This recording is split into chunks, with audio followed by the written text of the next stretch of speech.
Yeah, I talk about my cycling career, the good, the bad, and mostly the ugly, you know. Yeah, I went through, you know, I raced in the Tour de France 8 times, starting in 1997 through 2004. I was a good athlete, a good cyclist, but, you know, unfortunately I saw the dark side of it, you know.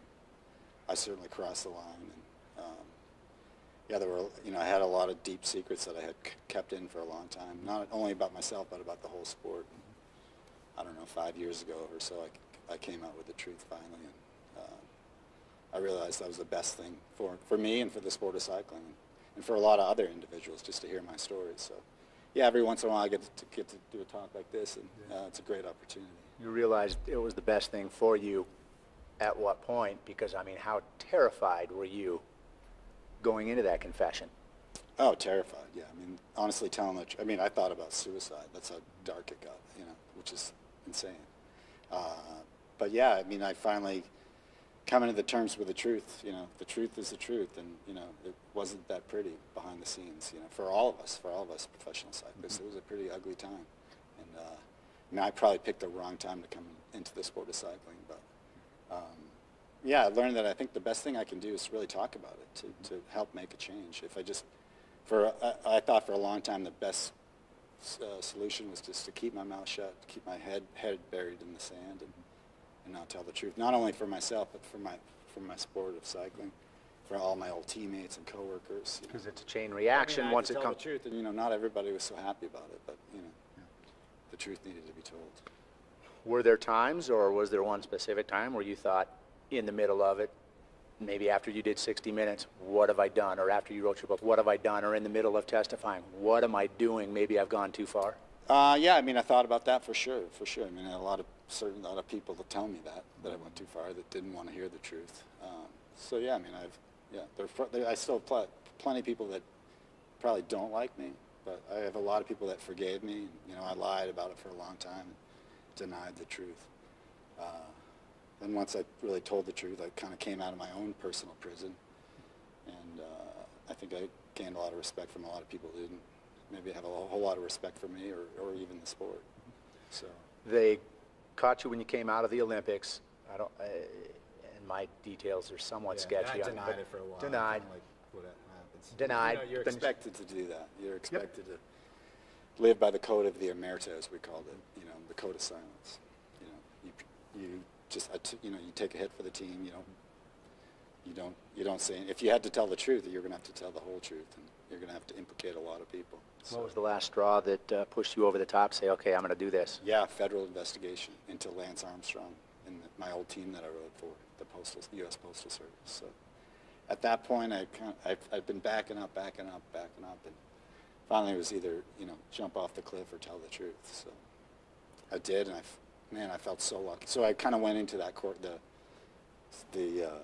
the courtroom more or less kicking and screaming, and I came out like a different person. So I told the truth for 7 hours, went back again, and had to tell some more of the truth, and yeah. Ever since that day, really, it changed my life. It feels like you were the guy ultimately that delivered the giant blow to Lance Armstrong. As a witness, you confessed to seeing him use performance-enhancing drugs, and I can imagine how hot he was and how he came after you. And he was a pit bull. He was coming after everybody: journalists, friends, enemies, lawsuits. But then he confessed, and when he did that just blow your mind? Is that a day you thought you'd never see happen? Yeah, I never thought I'd see that day happen. You know, I know Lance pretty well. I haven't really spent a whole lot of time with him recently, but yeah, you know, we were teammates for a long time. I helped him win his first 3 tours, and yeah, I never thought I'd see that day where Lance told the truth or part of the truth. And, you know, it was nice to finally see it. You know, he'd been denying it for a long time, and kind of like you said, bulldozing people along the way, myself included. So you got to take your hat off to him. Hopefully, continues to tell more of the truth. I'd like to see that. But, he reached out and apologized to a lot of people. Were you one of them? No, not yet, but, you know, we'll see. He doesn't need to apologize to me. You know, I'd rather just move on in my life. But, you know, I've forgiven him. He did some bad things to me, you know, off the bike. But, yeah, onward and upward. So. Like I saw an interview where he actually approached you during the trial or an investigation in a bar in Aspen, Right, Vail? yeah, I was having dinner at this restaurant, and I walked through the bar area to go use the restroom, and he kind of surprise attacked me with he and his posse. So just to intimidate me, but whatever. I think he regrets it for sure. At what point was that? That was obviously long before he bailed out and confessed, but that was after you. There was a federal investigation going on, yeah, and yeah, he didn't appreciate the fact that I was telling the truth, and I think he knew. Yeah, he knew I was telling the truth, and yeah, I wasn't happy about it. Okay. What are you doing now besides living in Montana? You like to ski? You're still cycling somewhat? Yeah, I cycle once in a while. I have a coaching business, so I coach cyclists, triathletes, mountain bikers. I write like training programs for these athletes. I ski coach in the winter, our local race team there at the Snow Bowl in Missoula. I do a bunch of charity work for multiple sclerosis. I get to do a talk like this every once in a while, which is great. I appreciate it. It's I get nervous. I don't like talking in front of big groups of people. But, I think people appreciate hearing my story. It's not one that I'm super. I eat humble pie, so to speak, and a lot of it's not so nice to have to share with people. But yeah, it's the truth, and I think a lot of people take a lot of good things out of it for sure. Is it still hard to tell it when you get up here? It's still hard to tell it. Yeah, I'll feel the emotion tonight for sure. I've forgiven myself and all that, but when I relive the story, it kind of brings you back to that time. Yeah, it was an ugly time. How much still goes on? I know there's an omerta, you said. Does that still exist, in your opinion, or? The omerta exists for sure. Whether, I don't know. I'm far removed from the inner circle of cycling now, so I don't know what's going on in there. I know it's not completely clean because they're still catching guys, and typically they only catch, a little bit of who's actually doing it. But I believe it's gotten a lot cleaner. That's for sure. Back in my day, in the late '90s, there was certain drugs like EPO, which boosts your red blood cell count. Drugs like that they didn't even have a test for it. Right. So. Were you stunned then when you were? You kind of gradually got into. I don't know what the timeline.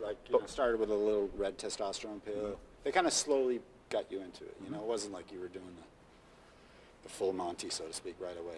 Had I known what that first red testosterone pill was going to lead into, I think I would have been on the first flight back to the U.S. But I had no idea. How about it was the first? An ugly scene. It's just an ugly scene.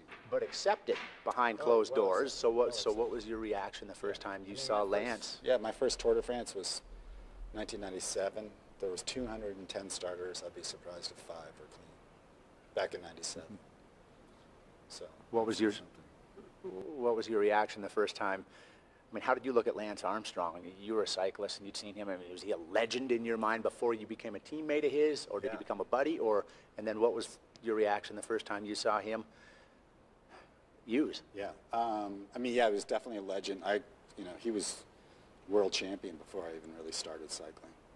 So I definitely looked up to him. And then all of a sudden, I was his teammate, trying to help him win his first Tour de France. It was an exciting time, but yeah, pretty much as soon as he came to the team, he made it pretty clear what happened behind the scenes. I was already doing it, but when he came to the team, he kind of bumped it up a level, I'd say. And we didn't really look back. It was kind of like us against the world.